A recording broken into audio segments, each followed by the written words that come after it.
Some secrets are whispered in boardrooms. This one was whispered over a dying man's bed. Rosalie Whitmore stood frozen in the doorway with a tray of soup, her heavy frame hidden in shadow as the doctor murmured the words that would ignite a war. Keep the dose steady.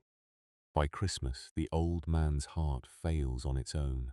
They thought the chubby cook was too simple to understand. They had no idea she once kept hearts beating for a living, and they certainly never imagined that the most feared man in New York would burn his own house down to avenge his father. The Falcone estate sat behind 12-foot stone walls in the hills of Westchester, a sprawling fortress of slate roofs, manicured hedges, and armed men who pretended to be gardeners. To the outside world, the Falcones ran the largest private shipping company on the eastern seaboard. To anyone who had ever crossed them, they ran everything else. Rosalie Whitmore had worked in the estate's kitchen for 11 months. At 29, Rosie was a big woman, and she had stopped apologizing for it years ago. She wore a size 22, carried soft, generous curves beneath her white chef's coat, and kept her honey-brown hair twisted into a practical braid that hung down her broad back. Her round face was warm and open, the kind of face that made strangers tell her their problems in grocery store lines. In the marble and steel world of the Falcone household, that warmth made her an outsider. The rest of the staff had given her a nickname within her first week: the heavy cook.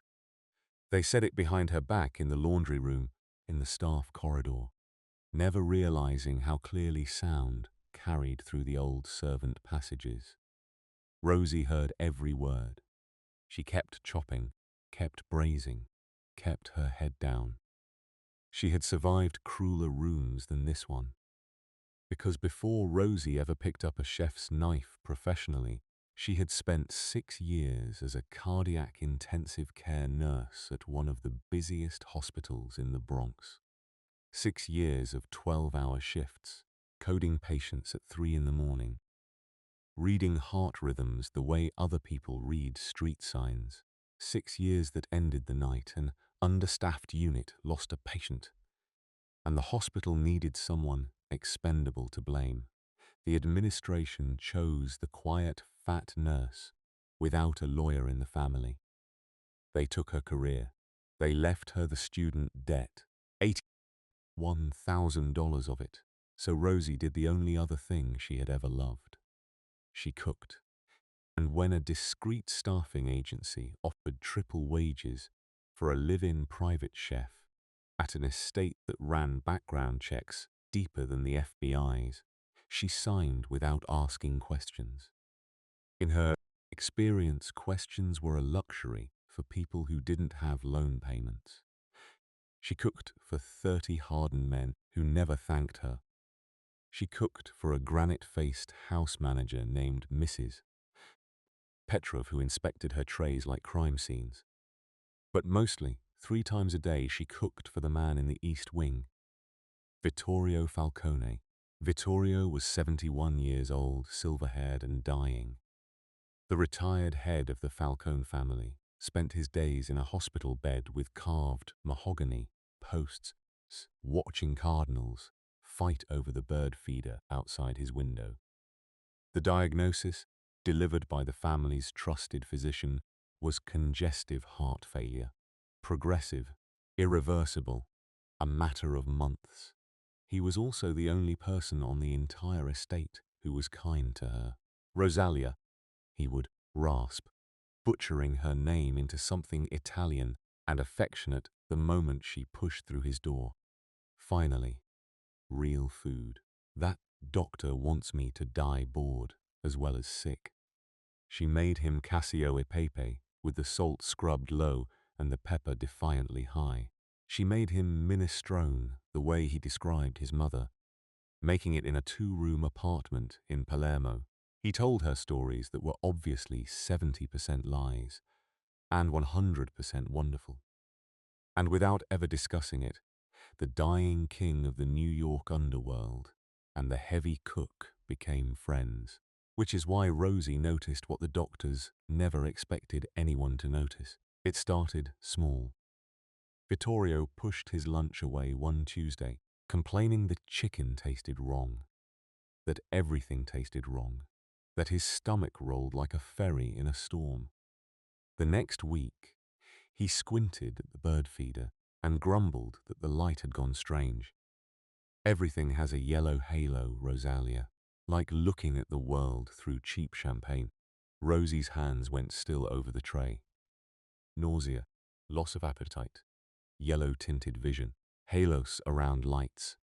Somewhere in the back of her mind, a textbook page she had memorized a decade ago turned over, and a cold finger traced down her spines.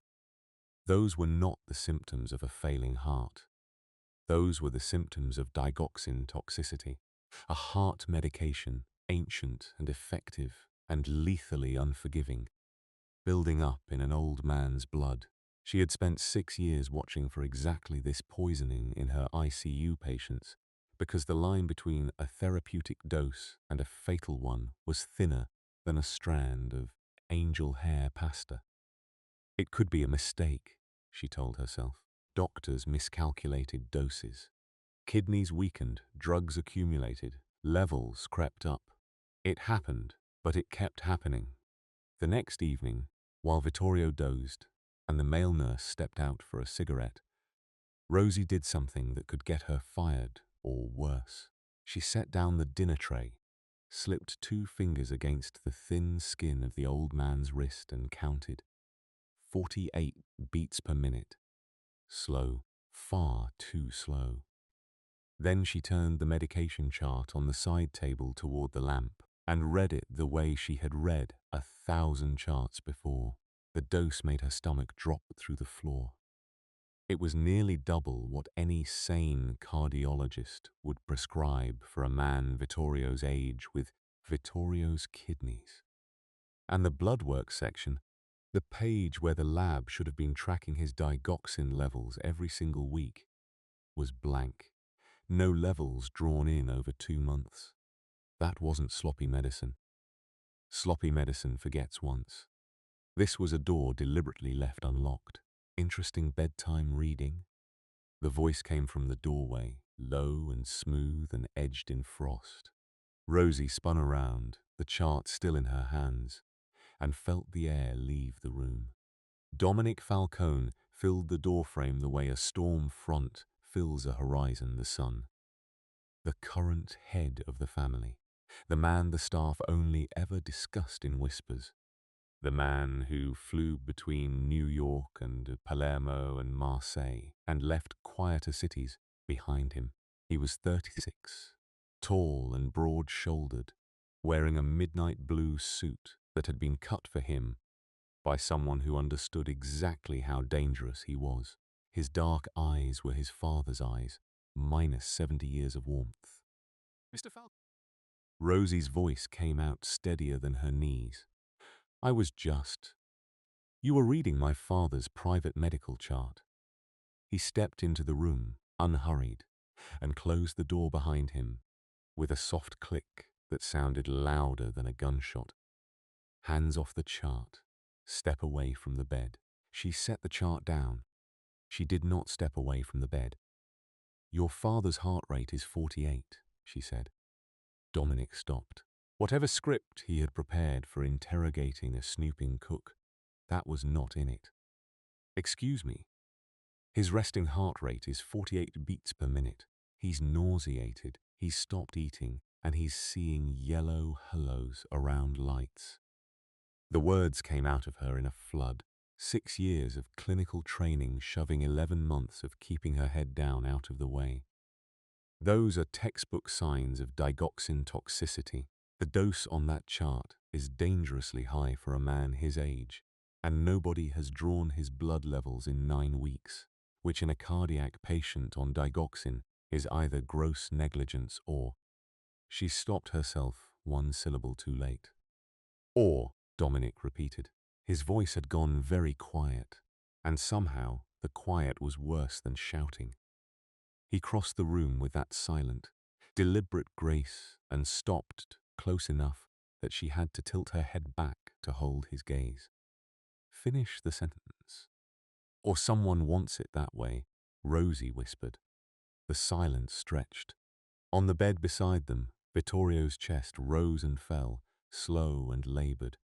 Dominic studied her, and Rosie had the distinct sensation of being X-rayed. "You're the cook," he said finally. "I was a cardiac ICU nurse for 6 years before I was the cook." She lifted her chin. "Check my background file. Your people certainly did." Something shifted in his expression, a hairline crack in the granite. He had read her file, she realized. He read everyone's file. He simply hadn't cared until this exact moment. "You're accusing Dr. Crane," Dominic said, "of poisoning my father, a man who has treated this family for 15 years. You understand what happens in my world to people who make accusations like that without proof. I'm not accusing anyone of anything." Rosie's heart hammered against her ribs, but she had stared down trauma surgeons with God complexes. She could survive this. "I'm telling you what the symptoms say. Symptoms don't have loyalties. Draw his blood. 1 vial, 1 lab, 1 afternoon.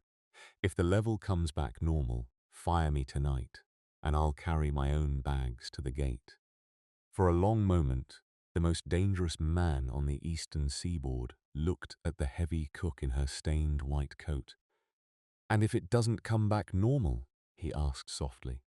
"Then someone in this house is murdering your father slowly enough that no one would ever call it murder." Doctor. Alistair Crane arrived the next morning in a camel hair coat and a cloud of expensive aftershave carrying his leather medical bag like a scepter. He was 58, silver-templed, charming in the practiced way of a man who had spent his career being the smartest person in every room and making sure everyone knew it. He found Rosie in the east wing, setting Vittorio's breakfast tray, and his smile never reached his eyes. "Ah, the cook." He said the word the way other people said the smell. "Dominic mentioned you've been moonlighting as a diagnostician, reading charts, taking pulses." He chuckled, glancing toward the door where Mrs. Petrov hovered, and raised his voice just enough to carry. "I suppose when one spends all day around the stove, one starts to imagine one is qualified for other things too." Rosie kept her hands steady on the tray. "I'm only concerned about Mr. Falcone's appetite, Doctor. Then perhaps cook something edible." Crane's smile sharpened. "Look at yourself, dear. You can't manage your own health. The family doesn't need dietary advice from a woman shaped like the dinner menu. Stay in the kitchen where you're." He paused, letting his gaze travel over her body with surgical contempt. "Useful." Mrs. Petrov smirked. The male nurse looked at the floor, and from the bed, frail and furious, came the rasp of an old lion. "Alistair," Vittorio's eyes had opened, dark and glittering, "apologized to Rosalia, or the next thing you treat in this house will be your own broken nose." Crane laughed it off, of course. Powerful men always do, ripe until the end. He patted the old man's hand, adjusted the IV line with elegant fingers, and swept out to give Dominic his weekly report. Stable decline, he would say. Keeping him comfortable, he would say. What Dr. Crane did not know was that the previous midnight, a private medical courier had carried 2 vials of Vittorio Falcone's blood to an independent laboratory in New Jersey, paid in cash, logged under a false name. That Sunday, the long table in the great dining room filled the way it did every week. 12 capos, their lieutenants, crystal glasses, and enough tension to season every course. At Dominic's right hand sat Marco Bellanti, the family's underboss, a barrel-chested man of 55 with a boxer's flattened nose and a politician's smile. He had bounced Dominic on his knee as a boy. He called Vittorio his brother. He kissed cheeks like a man running for office. Rosie served the ossobuco herself that night because 2 of the kitchen staff were out sick, and she felt Belanti's eyes track her around the table the way a butcher's eyes track a side of beef. Dominic. Belanti leaned back, swirling his wine, pitching his voice for the whole table. Times must be hard, eh? The foods keep getting better, but I see the help has been eating most of it. He gestured at Rosie with his glass, grinning around the table for his laugh. Careful, sweetheart. You block the chandelier. We'll all be eating in the dark. 3 lieutenants chuckled. Rosie's face burned, but her hands stayed level. She had carried trays through worse. She set Belanti's plate down in front of him without a single tremor, which was its own kind of answer. The laughter died on its own, because Dominic had set down his fork. The head of the Falcone family did not raise his voice. He never needed to. He simply looked at his underboss with those frost-dark eyes, and the temperature of the room dropped 10 degrees. That woman, Dominic said quietly, cooks every meal my father eats. She is the reason he eats at all. In this house, she is family. And you know our rule about family, Marco. He picked his fork back up. Apologize. A vein ticked in Belanti's temple. An underboss ordered to apologize to a cook in front of the men. For 1 naked second, something ancient and venomous looked out from behind the politician's smile, and Rosie saw it. Then the mask slid home. Of course. Forgive me, Signorina. The wine talks. Belanti raised his glass to her, all warmth again. The osso buco is magnificent. Thank you, Mr. Belanti, Rosie said, and retreated to her kitchen with her pulse hammering. And one thought circling like a shark. Men like Crane sneered at her, because she was beneath their notice. Belanti had sneered for a different reason. He had wanted the table's eyes on her size, on the joke, on anything at all. The moment after Dominic had mentioned, casually, that his father's appetite seemed to be improving. She told herself she was imagining it. 3 nights later, the conservatory taught her she wasn't. And what Dr. Crane could not possibly have known was what Rosie overheard there. She had stayed late, breaking down stock in the silent kitchen when she carried the bone scraps out through the conservatory corridor. The lights were off. The voice drifting from the glass room was not. The dose stays exactly where it is, Crane. Low, clipped, stripped of all his bedside charm. No, listen to me. You don't rush a thing like this. Push harder and the autopsy raises questions. Keep it steady. And by Christmas the old man's heart gives out on its own. Natural causes. The whole world watches him decline. A pause. Rosie pressed her heavy frame back against the cold stone wall. The bag of bones cradled against her chest, her pulse roaring in her ears. Belanti, I've handled my end for 2 years, you handle yours. Once Vittorio is in the ground, the old guard has no flag left. The capos come to you, Dominic is isolated, and I retire somewhere with palm trees and no extradition. A thin laugh. Relax. The only person who sees him daily is a fat cook who makes soup. Nobody is going to.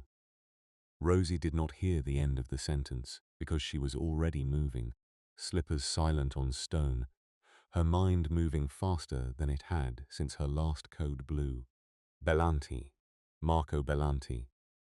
She had served him veal at the long table a dozen times. Dominic's underboss, the man who kissed Vittorio's cheek every Sunday. She made it 2 corridors before her phone was in her hand, before she realized she had no number for Dominic Falcone, no way to reach the one man who needed to know, and that was the precise moment the eastern swing alarm began to scream. Vittorio was crashing. Rosie ran. Heavy women are not supposed to be fast, but nobody had ever explained that to her. And she took the back stairs 2 at a time, with her braid whipping behind her. She burst into the east wing to find chaos. The male nurse, frozen. Mrs. Petrov shrieking into a phone. Vittorio grey-faced against the pillows, his lips tinged blue, his chest heaving in a horrible, irregular stutter. And Dr. Crane summoned from the guest suite, bending over the IV port with a syringe in his hand. "He's decompensating," Crane snapped. "I'm pushing his cardiac medication. Everyone stay back. Don't touch that line." The room froze. Rosie crossed it in 4 strides, and 11 months of being invisible burned off her like fog off a griddle. She wasn't the heavy cook anymore. She was the charge nurse, and this was her unit. His rhythm is the toxicity. Look at him. Push more digoxin into that line, and you will stop his heart in front of witnesses. She planted her body, all of it, squarely between Crane and the IV pole, and God help her, for the first time in her life, her size felt like exactly what it was, an immovable object. "Step away from the patient, doctor. This woman is insane," Crane hissed. "She's a cook. Someone remove her before she kills him. The lab says otherwise." Dominic Falcone stood in the doorway, still in his overcoat, snow melting on his shoulders, holding a single sheet of paper. Behind him stood 2 of his men and a small grey-haired woman with a trauma kit. His voice was calm. It was the most frightening sound Rosie had ever heard. "Independent laboratory. My father's digoxin level is 4.1. Dominic stepped into the room, his dark eyes never leaving Crane. "I'm told anything over 2 is toxic. I'm told 4 is a coffin, Rosalie. Tell me what my father needs." "Digoxin immune fab," Rosie answered instantly, her fingers already on Vittorio's carotid, counting. "It's the antidote. It binds the drug. He needs it now, and he needs his potassium watched, and he needs that man nowhere near a syringe." "Elena." Dominic nodded, and the grey-haired woman moved like water, her trauma kit already open. Of course, the Falcone family kept their own emergency physician on call. Of course, she carried antidotes. Crane broke for the door. He made it 1.5 steps before Dominic's men introduced him to the wall. The syringe rolled across the floor and came to rest against Rosie's shoe. Nobody touched it. It was evidence now. "Dominic." Crane's voice climbed an octave, his charm shedding like a snake's skin. "Dominic, this is madness. 15 years. I've given this family 15 years. You gave Marco Bellanti too," Rosie said quietly. The room went silent except for the sound of Elena's work. Dominic turned to Rosie slowly, and she told him the conservatory, the phone call, the dose that stays steady, Christmas, the capos, palm trees and no extradition. Every word, in order, in the flat, precise voice of a nurse, giving report at shift change. She watched the temperature of Dominic Falcone's eyes drop degree by degree, until the room felt like a walk-in freezer, and she understood, finally and completely, why grown men whispered his name. "Take the doctor to the boathouse," Dominic said softly, "and bring my godfather Marco to me. Tonight he learns what natural causes means. What happened to Dr. Alistair Crane and Marco Bellanti was never printed in any newspaper. But 3 details eventually drifted back through the estate's walls, the way truth always does. The first was that Crane talked for 4 hours and confessed to things nobody had even asked about. The second was that the Bellanti crew's territory was absorbed before sunrise, its capos kneeling to kiss Dominic's ring by breakfast. The third was that the Federal Anonymous tip line received, gift-wrapped, 15 years of Dr. Crane's offshore accounts, 3 previous patients who had declined under his care, and enough evidence to ensure that the only palm trees in his future were painted on a prison wall. Dominic Falcone could be merciful like that, when the alternative was worse. Vittorio Falcone woke up on the third day demanding minestrone. Rosie was the one sitting beside his bed when his eyes opened, because she had refused to leave it, and Dominic had not made her. The old man looked at her for a long moment, then at the IV in his arm, then at his son standing by the window like a sentry. "The doctor?" Vittorio rasped. "Gone," Dominic said. "Marco, gone." The old Don absorbed this the way he had absorbed 70 years of bad news, with one slow blink. Then he reached out and closed his weathered hand around Rosie's. 11 months, he said hoarsely. I have been telling everyone in this house that the cook was the smartest person in it now. Minestrone. And Rosalia, Tesoro. Do not let my son ruin this by being slow. He recovered the way old lions do, complaining magnificently, terrorizing his physical therapists, his appetite roaring back as the poison left his blood. The diagnosis of progressive heart failure quietly dissolved. There had never been anything wrong with his heart that a murderer hadn't put there. And the heavy cook became the most protected woman in New York. It was not announced. It simply happened. The staff who had smirked now stood straighter when Rosie passed. Mrs. Petrov developed a sudden, profound respect for the kitchen, and every evening the head of the Falcone family began appearing in that kitchen at the hour when the house went quiet, leaning against her counter in his shirt sleeves, watching her cook with an intensity that made her drop spoons. You stood in front of an armed household and blocked a doctor from a patient, Dominic said one such night, turning a glass of Barolo he wasn't drinking. You put your body between my father and a syringe. Why? Rosie shrugged, stirring. It's what I do. I keep hearts beating. You kept mine, he said. Her spoon went still. She turned and he was already there, close, his dark eyes holding none of their famous frost. He reached out and tucked a loose strand of hair behind her ear, with a gentleness that should have been impossible for hands like his. Everyone in my life sees what I am, Dominic said quietly. You walked into a room full of fear and saw what was true. My father has been telling me for a month that I would be the stupidest Falcone in 11 generations if I let you leave this house. A ghost of a smile. He's never wrong. It's infuriating. I'm just the cook, Rosie whispered, her heart hammering against her ribs. You are the woman who saved my father, outsmarted my doctor, unmasked my traitor, and feeds me the only peace I get all day. His hand slid to her jaw, tilting her face up, his thumb tracing her cheek like she was made of something precious. You are not just anything, Rosalie Whitmore. You never were. The world looked at you and saw soft. I look at you and see the strongest person I've ever met. When he kissed her, slow and certain, the last 11 months of invisibility burned away for good. 3 weeks later, her student loans simply ceased to exist, no matter how loudly she protested.